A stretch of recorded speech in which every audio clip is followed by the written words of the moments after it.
Et salut tout le monde, c'est Fungix, la seule chaîne qui respire. Et aujourd'hui on se trouve pour une toute nouvelle vidéo assez spéciale. Aujourd'hui je vais vous présenter 10 water cooling. C'est un top 10 water cooling AIO à l'Eloane que j'ai sélectionné. Et ce que je vous propose, c'est qu'on se retrouve tout de suite après l'intro pour la présentation du premier water cooling.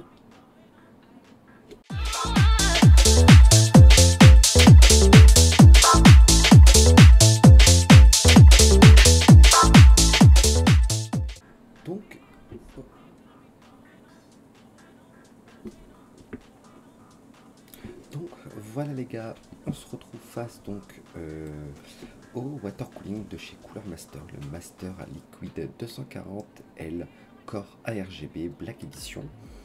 Un water cooling d'entrée de gamme pour petit processeur, Ryzen 5 ou i5 grand maximum. Je vous déconseille au-delà, n'allez pas refroidir, enfin évitez de mettre ce water cooling là sur un Ryzen 7 ou un i7. Ça peut fonctionner, hein, je dis pas que ça fonctionne pas, ça va refroidir, mais ça va pas être aussi efficace qu'un C360 de chez MSI ou autre. Juste avant de continuer, il y a 3 water cooling 240 mm, 3 water cooling 280 mm et 4 water cooling de 360 mm. Voilà. Donc ce water cooling, il est à l'Eloane, c'est Cooler Master qui l'a fait, un water cooling ARGB sobre, simple, qui permet de refroidir quasiment tous les processeurs de la génération 3 et 5 de chez Intel ou AMD, compatible AM4 et AM5, comme vous pouvez le voir ici.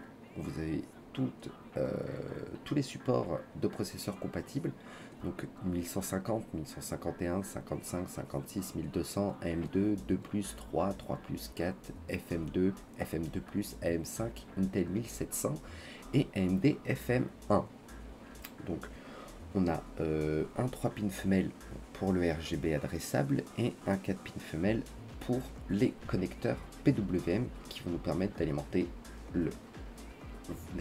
la pompe et les ventilateurs qui sont posés sur le radiateur. Au niveau du deuxième water cooling, on est sur un water cooling un peu plus haut de gamme déjà. On est chez Asus ROG Strix LC2 de 240 mm encore une fois, ARGB avec le support AM5 aussi encore une fois, pareil, compatible au même support. J'ai essayé de sélectionner des water cooling qui sont à peu près kiff au niveau des supports processeurs. Il y en a peut-être qu'il y en aura un ou deux en moins ou en plus, je ne sais pas, mais j'ai fait ça vraiment kiff pour qu'on reste au même niveau. Donc water block, pareil, sobre, avec un petit écran où il y a le logo Asus ROG, deux ventilateurs 220 mm, ce qui nous fait donc un radiateur de 240 mm, avec encore une fois deux ventilateurs RGB adressables. Au niveau du troisième water cooling de 240 mm, on est sur le NZXT Kraken Elite de 240 mm, encore une fois RGB cette fois-ci. Donc il est possible de gérer le RGB des ventilateurs, mais seulement via un bouton qui se trouve sur le boîtier. Je ne suis pas sûr qu'il y ait l'option RGB adressable dessus, qu'on puisse le gérer via une application style Mystic Lights ou Gigabytes RGB Fusion ou autre. Le petit point fort de water cooling, c'est qu'il nous permet de voir la température du liquide du processeur ou autre. L'écran est programmable directement sur l'application NZXT. C'est un écran LCD qui va donc afficher encore une fois soit vous mettez un GIF, ou alors vous mettez tout simplement la température de votre processeur, du liquide, ou vous paramétrez à votre choix. Au niveau donc du premier water cooling de 280 mm, j'ai choisi le Be Quiet Pure Loop de...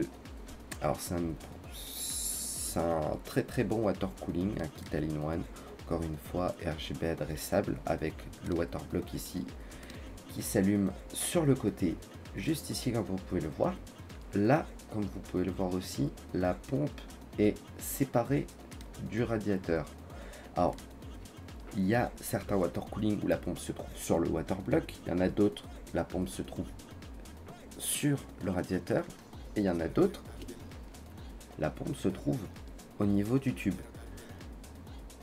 Moi, personnellement, sur mon water cooling all-in-one, donc le MSI McCord Liquid C360, la pompe se trouve à l'arrière du radiateur. Pour le cas du Pure Loop 2, il se trouve juste ici. Ensuite, encore une fois, nous retrouvons la marque NZXT, très bonne marque au niveau des refroidissements.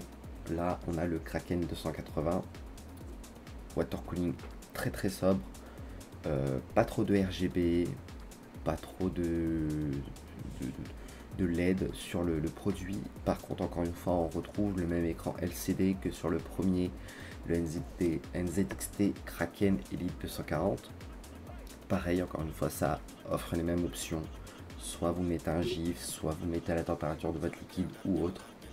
À vous de faire votre paramétrage.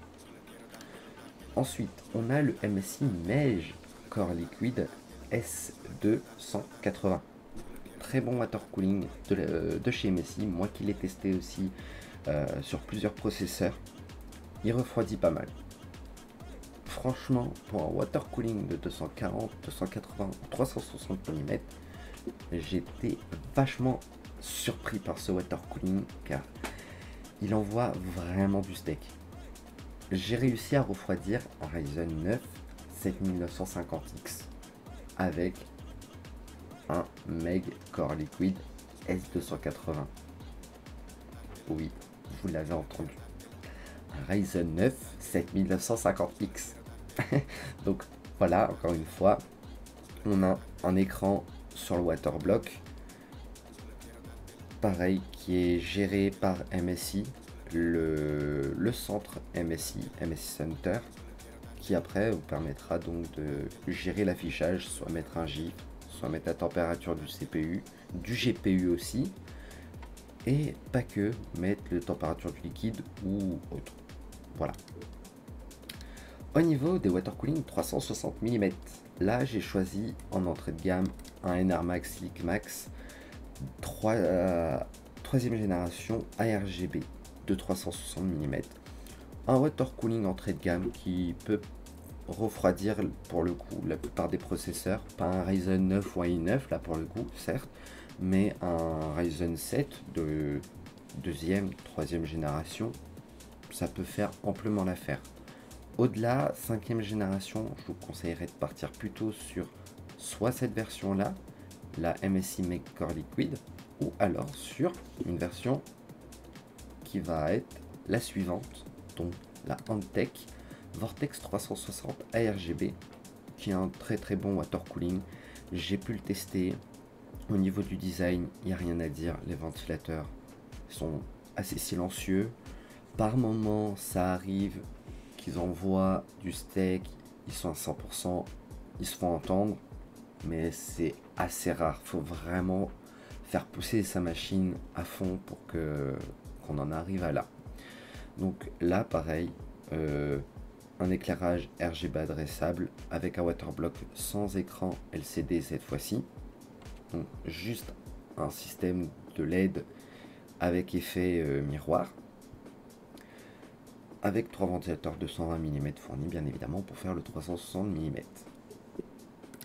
Au niveau du water cooling, on va dire moyenne gamme, début, entrée, haut de gamme, on est sur le Arctic Liquid Freezer 2 de 360 mm, un très bon water cooling. Pas trop m'attarder là-dessus, il n'y a pas grand chose à dire, c'est un water cooling assez sobre, très efficace, très efficace, et voilà, pas grand chose à dire, à part que le waterblock, on voit la pompe ici qui tourne, à part ça, rien d'autre à dire. Pour le dernier water cooling, c'est le water cooling, on va dire, haut de gamme.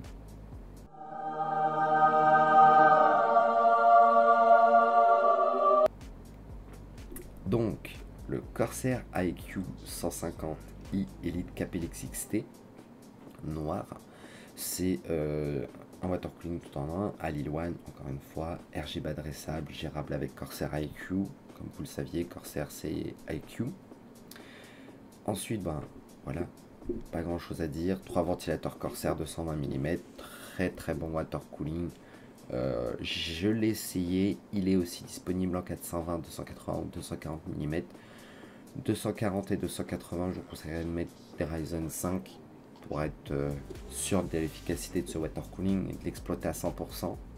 Et pour au-delà, un Ryzen 7 ou un Ryzen 9, passer sur du 360, 480, honnêtement, il n'y a pas grande différence d'après mes tests. Entre le 360 et le 280, il n'y a pas grande différence, les ventilateurs sont kiff, juste la taille qui change. On a peut-être un gain de 2 ou 3 degrés, pas plus. Oh, voilà. Donc voilà les gars, c'est la fin de cette petite vidéo, j'espère qu'elle vous aura plu. N'hésitez pas à liker, partager, commenter, ça me fera énormément plaisir. N'hésitez pas à rejoindre mes réseaux, ils sont en description ou sinon dans la bio de mon YouTube. N'hésitez pas aussi à rejoindre le serveur Discord, encore une fois. Si vous avez des questions, des demandes, que ce soit sur des composants, des périphériques ou autres, je suis là pour y répondre. Voilà. C'était FNJX et moi, je vous dis ciao, à une prochaine vidéo.